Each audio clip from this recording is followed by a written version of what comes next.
Hello everyone, welcome to this week's video from the Purple Penny. My name's Mark. I own and run the Purple Penny along with my wife Catherine. We're a small family-owned coin and banknote dealer in the northern suburbs of Adelaide. We've been here for over 6 years. We've been doing these videos for most of that time. We try to hold them at this time every Monday, which is 12 o'clock Adelaide time. What do we do here? We buy, sell banknotes, coins and collectibles.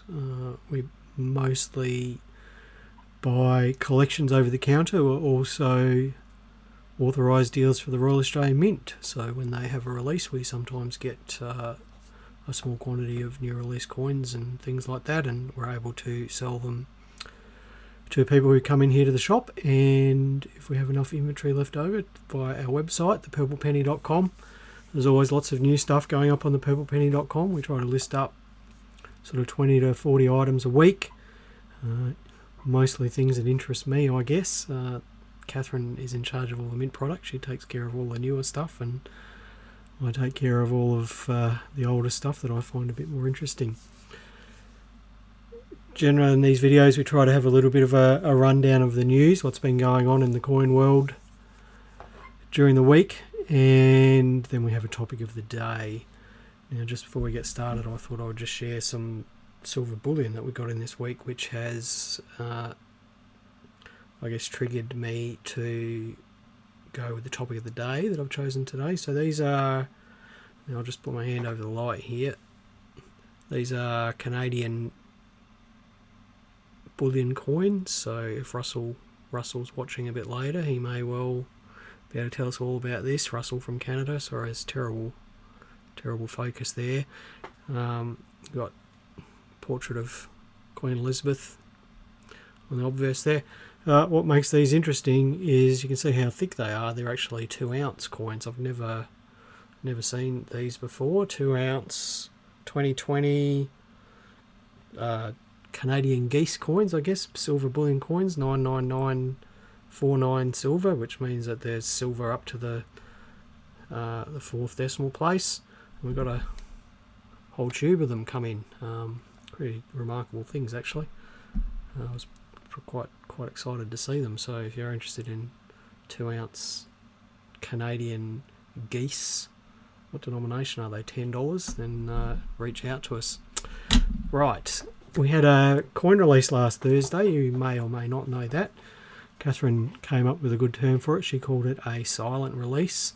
And what it was the 5th release of significant Australian children's books.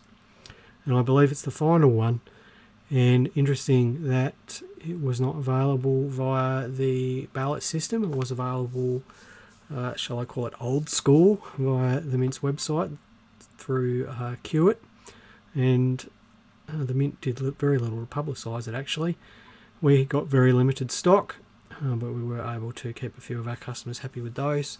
If you're wondering why things happen that way, the Mint has commercial arrangements with organisations, and they don't get all of the inventory to sell. Often the organisation that the Mint has a commercial arrangement with gets the majority of the inventory, and there's not just distribution arrangements in there, there's also marketing arrangements. For example, perhaps the Literary Council of Australia had an agreement that they would launch the product themselves rather than the Mint being able to promote it through their ballot system and things like that. So there are things going on behind the scenes that affect the way that coins are distributed. If you did miss out, then I do apologise for that, but I'm sure that they're up on the secondary market now if you are willing to pay the prices there.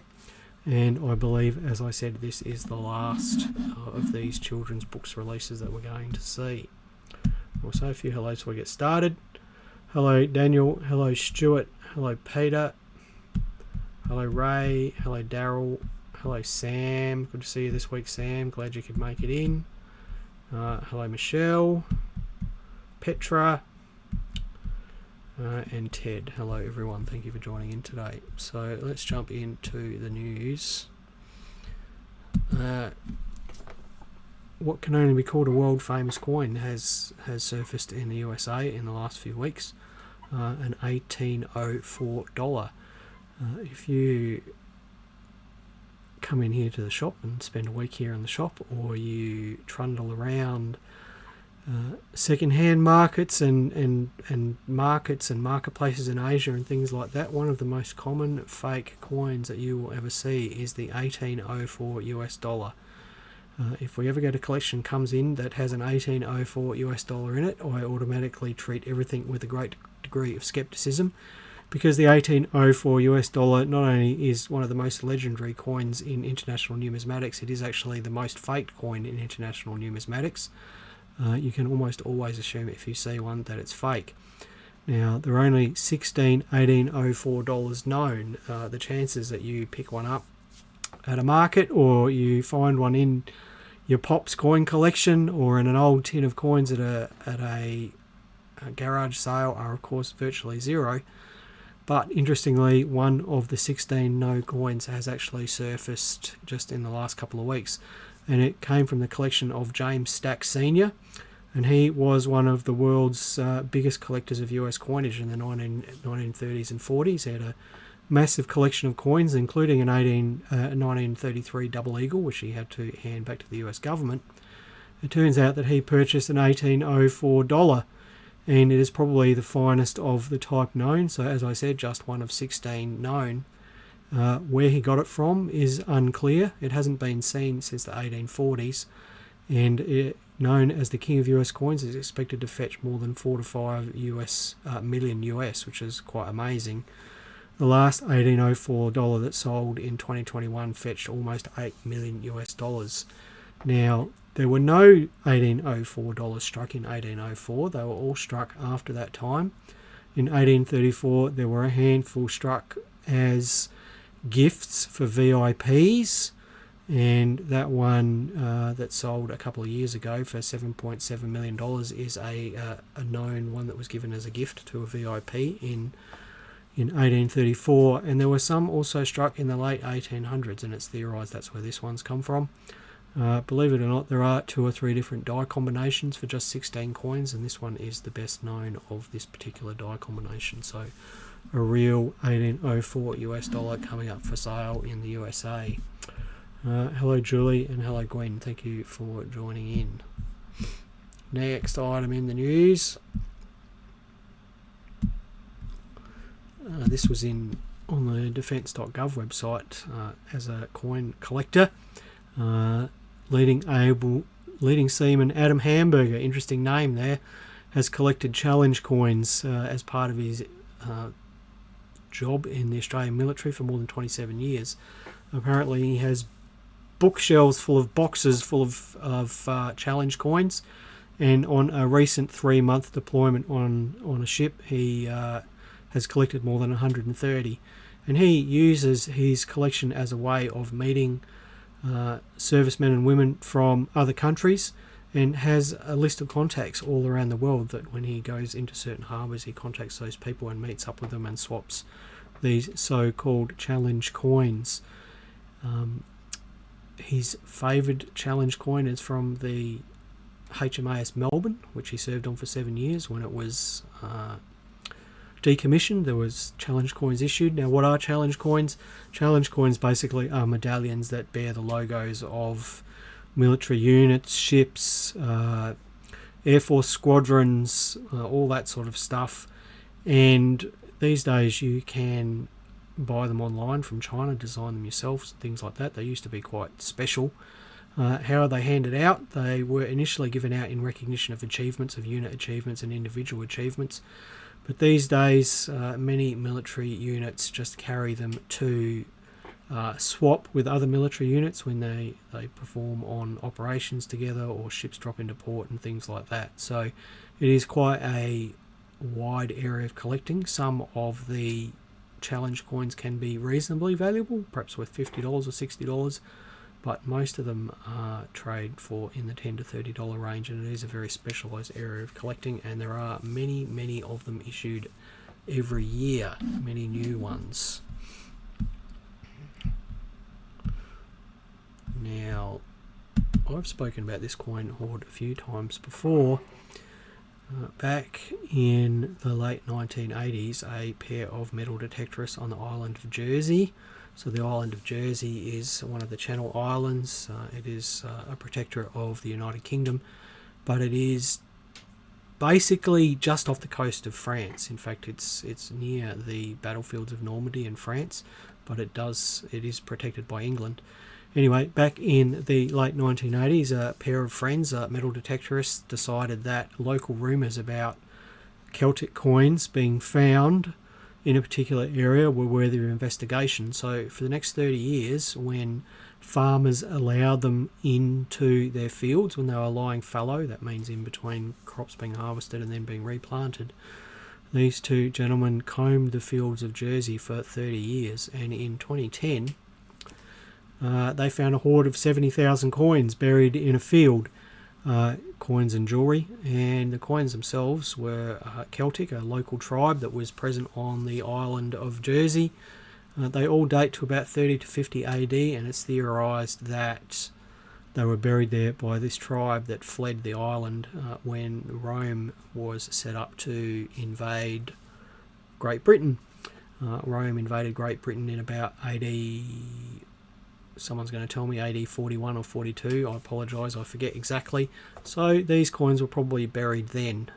The hoard itself has been valued at more than £10 million, has been purchased by the Jersey government, and they have released quite a good puddle of money, £250,000 available in grants to study that hoard. So if you are interested in Celtic coins and you can make your way to Jersey and you believe that you can do some research into those coins or develop some materials around them, there is money available. The money to date has been used for educational programs, geophysical surveys of the area, and various journal articles.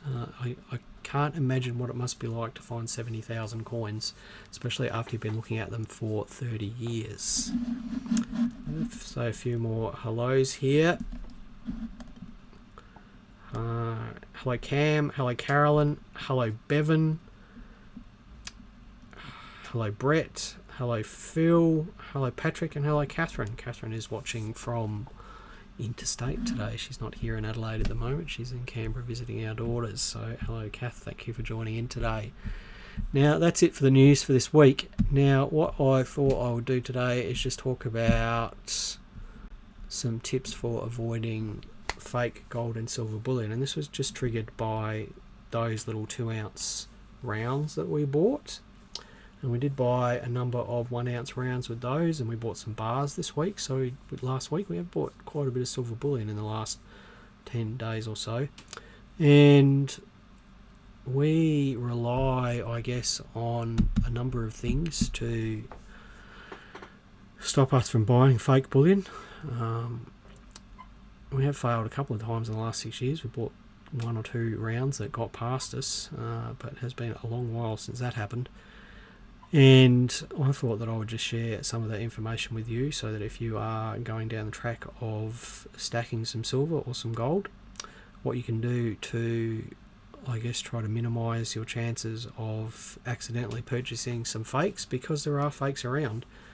And you only have to get online and do a quick search on various online marketplaces such as AliExpress and things like that, and you'll see that there is all sorts of fake bullion available through there. So what are my tips for avoiding purchasing fake bullion?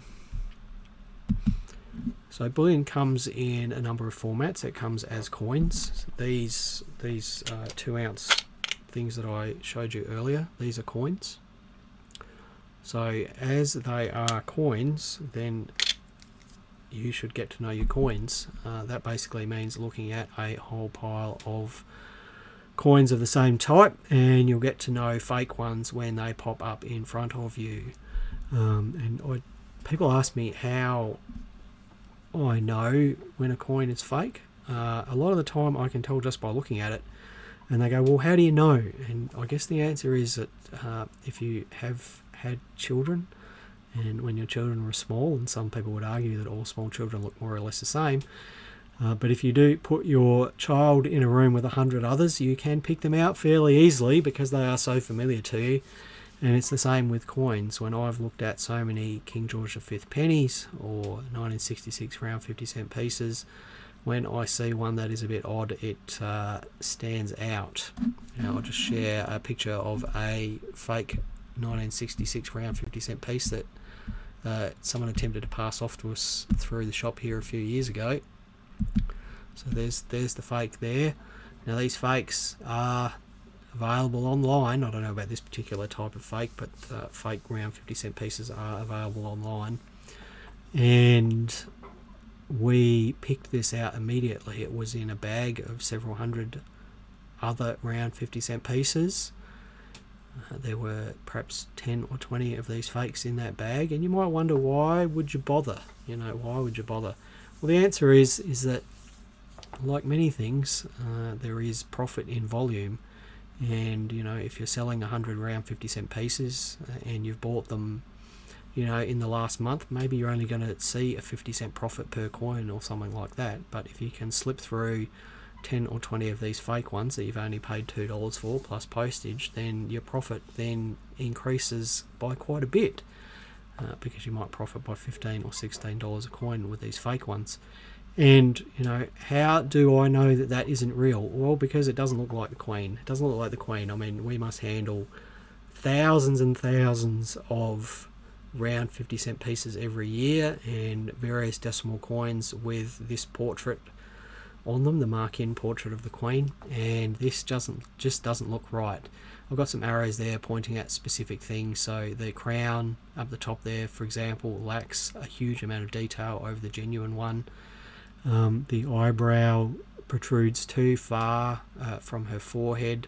Similarly, her nose is too pointy, it doesn't match, and her lips are protruding too far. So this particular round 50-cent piece is not a very convincing fake.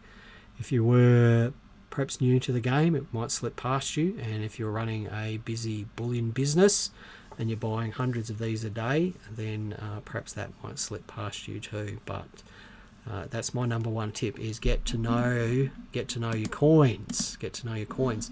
The next thing is to get to know your ingots, and I will freely admit that we don't know our ingots as well as we should, and as a result we don't buy a whole lot of ingots here. We usually refuse to buy them because I feel that fake ingots are targeted by manufacturers of fake bullion, because once they're in plastic packaging, which a lot of the gold ingots are, it's impossible to weigh them, and often if the packaging is thick enough you can't really test them either with XRFs or precious metal analyzers or anything like that. If an ingot is not in plastic packaging or is in a capsule that can be opened, and that's the other thing that these fake makers will do, is they'll put them in capsules that are made from very thick plastic and seal the capsules with super glue or ultrasonically so that you can't open them up and test the items in them. If the ingots are accessible, you can test them with an XRF and weigh them easily enough, and those fakes are easy enough to pick. But once they're sealed in packaging, it is very difficult. And what I would advise you to do here is, if you are thinking about buying an ingot, is to head to a authorised retailer of the Perth Mint or our Valcamby or Credit Suisse or the Royal Australian Mint, and purchase directly from a authorised dealer of those particular bodies rather than buying online. And the reason for that is that fakes like this one that I'm showing here in front of you, they are very convincing. They've done a good job faking the packaging. They've got put a barcode on it and a number, and it looks very convincing, and you can't weigh it and you can't test it and you can't do anything with it. I know that bullion dealers who deal in these bars a lot can pick these fakes, but I put my hands up and say, I can't pick them, so we just steer clear of them. And if you aren't dealing with a lot of these bars, then I strongly suggest that you only buy them from someone who is eminently trustable. And that means, and this just goes to another point that I've made here, and we'll just jump down the list here a bit. Avoid buying bullion on eBay, Facebook Marketplace, Gumtree, etc. So many of these fakes are pushed out through online marketplaces where you have little to no recourse. eBay isn't too bad. You can make a claim on eBay for someone who's selling fakes. But if you're going through Facebook Marketplace or Gumtree and you're doing face-to-face transactions, you have no recourse at all if you are sold fakes. So if you are thinking about buying bullion, stick with a bricks and mortar store or an online bullion dealer of some repute, such as Ainsley or something like that, and just stick clear of the other marketplaces. If you are going to a bricks and mortar store, ask them to weigh an XRF or run their bullion through a precious metal verifier. And if you ever come in here and buy silver coins off of us, or gold coins, or 1 ounce bars or things like that, then you are always welcome to ask us to weigh it and test it for you. And we'll do that. We'll get our XRF out and we'll test this for you. We'll stick it on the scales and make sure that the weight and everything is correct. Really, a legitimate bullion dealer shouldn't have any problem with doing that for you. Perhaps if you're buying 1,000 rounds, they won't want to stand there and test all 1,000, but they shouldn't really have any problems with it. The third to last item there is if it's too good to be true. What does that mean, if it's too good to be true? It means that the gentleman who came in here a few weeks ago with his silver that he'd bought off of eBay, he had legitimately bought it off of eBay thinking that it was an absolute dead set bargain. And unfortunately, what he'd done is bought a whole pile of fakes because, of course, they were too good to be true. You can't buy gold and silver for less than gold and silver price. It just doesn't happen. People know what it's worth. They know what the daily price is, and they won't sell it for any less than that. You're not going to buy 1 ounce rounds off of eBay for $40 or $45. You're certainly not going to buy it for $20. You're not going to buy a gold 1 ounce blob for $3,500 or $4,500. It's just not going to happen. This is even more so in the bullion market than with coins. Sometimes with coins you can pick up bargains when people can't grade and things like that, but with bullion it just doesn't happen. If it's too good to be true, then steer clear of it. Second to last item here is to be ready to step away, and this is something that Catherine and I have really tried to do more in the last few years. Not every deal has to be done. Not every purchase has to be made. Sometimes if you don't like the feel of it, or you're a little bit uncertain, then you should always feel happy to just step away. And you're under no compulsion to buy things if you meet people from online marketplaces. You're on no compulsion to buy things from bullion dealers if you don't like the way they're treating you, or they refuse to show you XRF results or things like that. There's no need to get cross. You can just step backwards and say, okay, I'm not happy with this, so I'm not going to complete this transaction. So you should always be ready to step away. What's Michelle saying here? Michelle says, eBay, I've seen 1 ounce kangaroos 3 for $30 and 1 extra fee if you buy the 3 lots had been sold. Look, Michelle, it just, it doesn't make any sense how anyone could think that was real. It really just doesn't make any sense. And, but, we try to educate people, and that's what this video is for. But unfortunately, when people first get into this caper, they think that they know more than they do. And the trouble is that there's always someone who knows more. And, these people that sell on eBay, sell fakes on eBay, they've usually been doing it for a while, and they've scammed a lot of people. Right, the last item is to get yourself a toolbox. And what's a toolbox? A toolbox isn't a red thing that you get from Bunnings. A toolbox is a toolbox of tools to help you spot fakes. And I just will show you one more fake before we go to the toolbox. I'm just looking through my slides here. Here we go.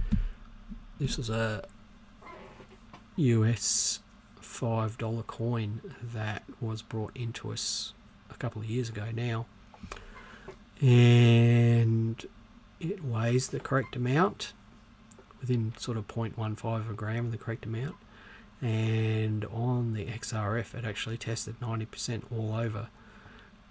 but there still was something that just didn't sit right with me with it, and I don't know what it is.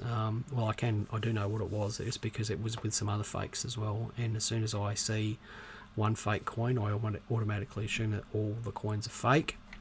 The person who was selling it at this point, once they'd found out that most of their coins were fake, was quite happy for us to drill this coin. So we drilled it, and you can see there on the reverse that there's copper in the middle. This is I think probably sourced somewhere in Asia, and it's quite an old fake, probably from the 80s or 90s, and it has an extra thick gold plate on it, and thick enough that the two XRFs that we tested on were fooled by it, and tested at 90%. And it wasn't until we took that last step of drilling it that we realised it was fake. Now, I'm sure that a US coin collector of greater know-how than me could look at it and say, oh no, that's definitely a fake, but to my eyes at least, there was nothing horrifically wrong with it. And it wasn't until the very last step where we put a hole in it that we realised that it wasn't gold. Thankfully, we didn't get our fingers burnt with this. Unfortunately, the person who brought the coins in was disappointed. Of course they were. Now let's just see if I can find this toolbox here. Get yourself a counterfeit toolbox. What does that consist of? It consists of internet references. That might be internet references of real items and references of fake items, comparison images. So for example, that last $5 coin, I could have compared that with reference images of real coins from the PCGS website. Learn to trust your eyes. As I said, when you've seen enough 1966 round 50-cent pieces, a fake one tends to stand out. So do trust your eyes. If you're not feeling right about something, then your eyes are telling you that something isn't right. Get yourself a catalogue, get some scales that are accurate to 0.01 of a gram. Get a magnet. Why do you get a magnet? Because lots of fakes are magnetic, and precious metals aren't magnetic. Gold and silver are not magnetic, and neither is platinum. So get yourself a magnet. And then the last point there is, do you go to the point of getting things XRF tested or put on a precious metal analyzer? I'm not suggesting that you should buy one of those devices, but you should certainly build a relationship with someone who does. And if you are here in Adelaide and you want the odd thing tested, then we can always test those things for you. I'm not going to stand at the counter and test 100 rounds or 1,000 1966 50-cent pieces, but if you do have a bit of concern, then I'm always happy to spend some time testing things for people. Right, that's it. Don't buy fake bullion. The number one tip would be just to buy it from reputable sources. It's hard to go wrong. And if a reputable source does accidentally sell you some fake stuff, then they'll just give you your money back without any question, because they don't want to. They don't mean to sell fakes, but every now and again it does happen, unfortunately. Daniel says, what model XRF do you guys have in store? We have an Olympus Vanta, which does a great job with precious metals. I wish we'd got the one that was a slightly higher level that detected lighter elements though, just for error coins and things like that. Right, that's it. We'll be back same time next week. It'll be the last Friday of the month next week. So if you do, last Monday of the month, if you do have any questions, please shoot me through the questions via email, Facebook message, YouTube message if you're watching this later. All these videos go up to YouTube later. And then I'd love to be able to answer any questions you might have. If I don't get any questions, then you'll just have to put up with me coming up with a topic by myself. Right, that's it for now. Bye everyone. Have a great week. Happy collecting. And we'll be back same time next week. Bye for now.